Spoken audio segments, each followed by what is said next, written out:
മിക്ക ആൾക്കാരുടെ ഒരു സംശയമാണ് അനസ്തേഷ്യ കൊടുക്കുന്നതെന്ന് പറഞ്ഞു കഴിഞ്ഞാൽ മൊത്തമായും ബോധം കെടുത്തി എന്ന ഒരു കാര്യമാണ് എന്നാണ്. പക്ഷെ അങ്ങനെയല്ല.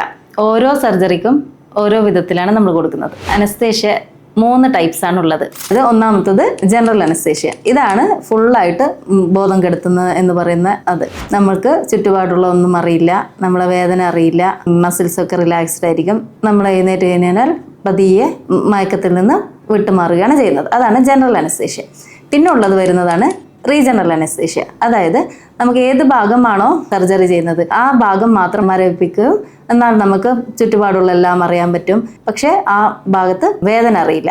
അതിൽ വരുന്നതാണ് നട്ടലിന് ഇഞ്ചക്ഷൻ എടുക്കുന്ന spinal anaesthesia and epidural anaesthesia. പിന്നെ ഉള്ളതാണ് പെരിഫറൽ നെർവ് ബ്ലോക്സ്. പിന്നെ ഇതിലെല്ലാം കൂടി കമ്പൈൻ ചെയ്യുന്ന വരുന്നതുണ്ട്. അതായത് ജനറൽ അനസ്തേഷ്യൻ്റെ കൂടെ നമുക്ക് ഓപ്പറേഷന് ശേഷം വേദന ഇല്ലാതിരിക്കാൻ എപ്പിഡ്യൂറൽ ഇടാം, അല്ലെങ്കിൽ കമ്പൈൻഡ് സ്പൈനൽ എപ്പിഡ്യൂറലും സ്പൈനലും ഒരുമിച്ച് കൊടുക്കുന്നത്, അങ്ങനെ കോമ്പിനേഷനും ആയിട്ട് അനസ്തേഷ്യ ഉണ്ട്. പിന്നെ ഉള്ളതാണ് ലോക്കൽ അനസ്തേഷ്യ. അതായത് ഫോർ എക്സാമ്പിൾ നമ്മളൊരു പല്ല് പറിക്കുന്നതാണെങ്കിൽ അവിടെ മാത്രം ഒന്ന് മരവിപ്പിക്കുന്ന അത് ലോക്കൽ അനസ്തേഷ്യ. അപ്പോൾ ഇത്രയും തരത്തിലാണ് അനസ്തേഷ്യ ഉള്ളത്. ഇത് നമ്മൾ തീരുമാനിക്കുന്നത് ഓരോ സർജറിക്ക് അനുസരിച്ചാണ്. അനസ്തേഷ്യ ചെക്കപ്പ് നടത്തിയിട്ട് നമ്മളതിന് ഏത് അനസ്തേഷ്യ കൊടുക്കണം എന്നുള്ളത് അനസ്തറ്റിസ്റ്റ് തീരുമാനിക്കും.